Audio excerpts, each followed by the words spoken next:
Assalamualaikum warahmatullahi wabarakatuh. Nama saya Dimas Budi Nur Asmi, nomor induk mahasiswa 19103040037. Di sini saya akan menjelaskan tentang hukum laut internasional. Saya membuat video ini untuk memenuhi tugas ujian akhir semester hukum internasional. Hukum laut internasional.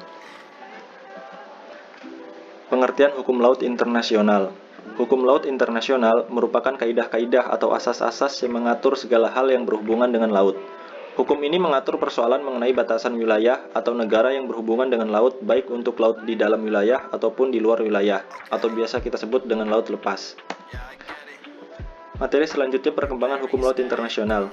Sejarah perkembangan hukum laut dimulai pada abad ke-12, yang telah dikenal di beberapa kompilasi dari peraturan-peraturan yang dipakai di Laut Eropa. Di Laut Tengah, Lex Rhodia atau Hukum Laut Rhodia mulai dikenal sejak abad ke-7. Penandatanganan akhir pada tanggal 10 Desember 1982 di Montego Bay, Jamaika, oleh sejumlah besar negara, tidak kurang dari 118 negara yang terwakili dalam Konvensi Perserikatan Bangsa-Bangsa ketiga tentang hukum laut pada tahun 1973 sampai tahun 1982. Guna menyusun suatu ketentuan hukum internasional yang komprehensif terkait dengan hukum laut di bawah judul Konvensi Perserikatan Bangsa-Bangsa mengenai hukum laut, mungkin merupakan perkembangan paling penting dalam keseluruhan sejarah ketentuan hukum internasional berkenaan dengan laut bebas. Jadi, dengan adanya Konvensi Perserikatan Bangsa-Bangsa tentang hukum laut, disahkan tanggal 10 Desember 1982 di Montego Bay, Jamaika. Selanjutnya, Konvensi Jenewa tahun 1958. Konferensi internasional mengenai hukum laut di Jenewa tahun 1958, di mana Republik Indonesia ikut serta hadir, telah menghasilkan 3 konvensi ini, yaitu yang pertama, Konvensi mengenai pengambilan ikan serta hasil laut dan pembinaan sumber-sumber hayati laut bebas. Yang kedua, Konvensi mengenai daratan kontinental. Yang ketiga, Konvensi mengenai laut bebas. Selanjutnya, zona ekonomi eksklusif dan landasan kontinen. Zona ekonomi eksklusif diartikan sebagai suatu daerah di luar laut teritorial yang lebarnya tidak boleh melebihi 200 mil, diukur dari garis pangkal yang digunakan untuk mengukur lebar laut teritorial.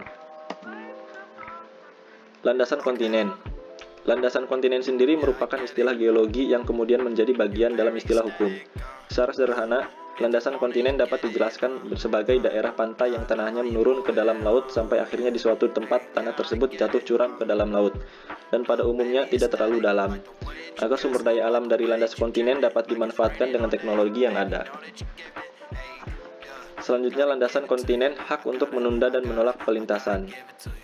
Dalam pasal 76 ayat 1 UNCLOS tahun 1982 menyatakan bahwa landas kontinen suatu negara pantai meliputi dasar laut dan tanah di bawahnya dari daerah di bawah permukaan laut yang terletak di luar laut teritorialnya sepanjang kelanjutan alamiah dari wilayah daratannya hingga pinggiran laut tepi kontinen, atau hingga suatu jarak 200 mil laut di garis pangkal dari mana lebar laut teritorial diukur.